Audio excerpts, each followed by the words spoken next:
আমি সুস্থ ভালো আছি। আশা রাখছি আল্লাহ পাকের অশেষ দয়াতে আপনারাও সকলে ভালো আছেন এবং আপনাদের সুস্থতা ও দীর্ঘ আয়ু কামনা করি রব্বুল আলামিনের কাছে।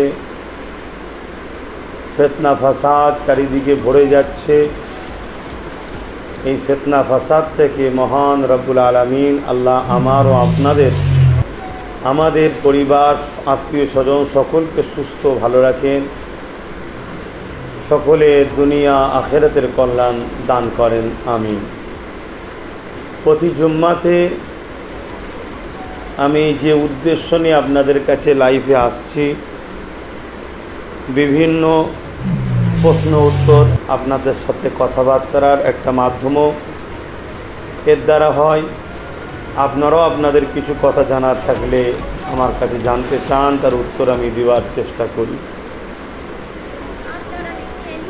চেষ্টা করি যতটা পারি আপনাদের কথার প্রতিটা উত্তরকে দিবার। তবে হয়তো অনেক ভাইয়ের অনেক প্রশ্ন থাকে, কিন্তু সময়ের কম হওয়ার জন্য, সময় ঠিকভাবে না থাকার জন্য বেশিক্ষণ লাইভে থাকতে পারি না। তো তাই সময় নষ্ট না করে আসি আমরা আমাদের মূল কাজের দিকে।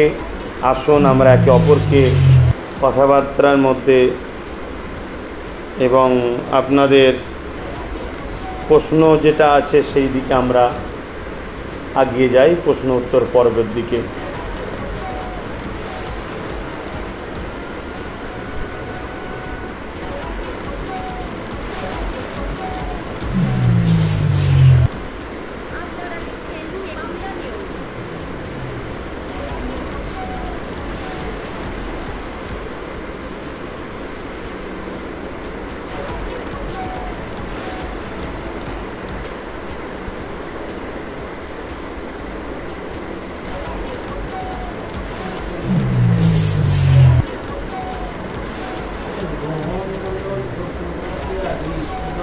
জোরে বলেন, বুঝতে পারছি না।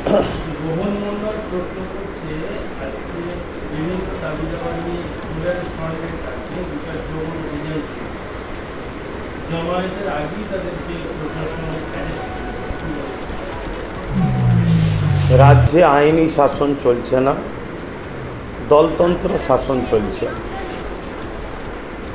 শাসক বড় আতঙ্কে আছে, কেন শাসক আছে দুর্নীতি, অন্যায়, চুরি, এক কথায় সমাজ বিরোধী বারুদের স্তূপের উপরে শাসক রয়েছে।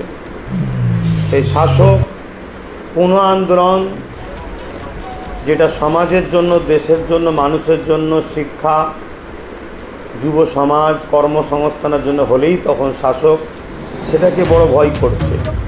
তাই শাসক তার প্রশাসন দিয়ে, আমার রাজ্যে দুই ধরনের প্রশাসন আছে, একটা হলো পশ্চিমবাংলা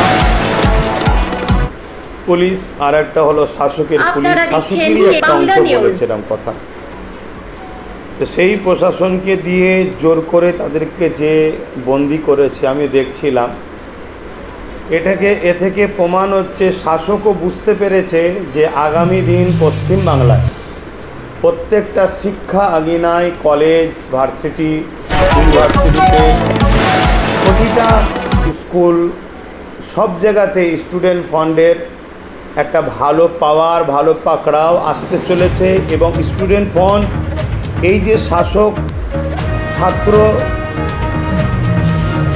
দ্বারা, ছাত্র তো তারা নয়, মানে ছাত্র অনেক আগে তারা রিটার্ন হয়ে গেছে, তাদেরকে দিয়ে যে ছাত্র রাজনীতির নামে যে একটা দুর্নীতি চালাচ্ছে, যে র্যাকেট চালাচ্ছে, এটাকে স্টুডেন্ট ফান্ড খতম করে শেষ করে একটা সুন্দর সমাজ, যেটা সুস্থ রাজনীতি, ছাত্র রাজনীতি স্টুডেন্ট ফান্ড আগামী দিনে আনতে চলেছে। এটা শাসক খুব ভালোভাবে বুঝতে পেরেছে যে স্টুডেন্ট ফান্ড কামিয়াবির দিকে যাচ্ছে।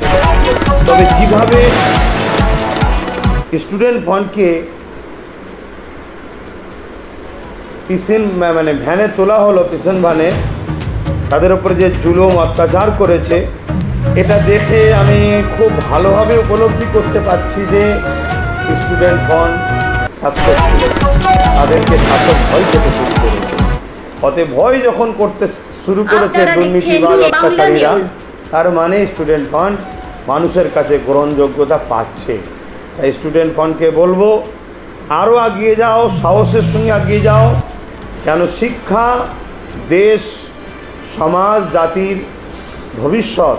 অতএব সেই শিক্ষাকে শাসক ধ্বংস করছে, সেই শিক্ষাকে ফিরিয়ে আনতে হবে। তোমাদের যে দাবি দাবা আমি দেখেছি অত্যন্ত সুন্দর এবং যুগ উপযোগী, বর্তমান সময়ে এটা হওয়া খুবই দরকার। এই আন্দোলন আগামীতে আরও চালিয়ে যাও, চিন্তা করো না, ঘাবড়ে যেও না। তোমাদের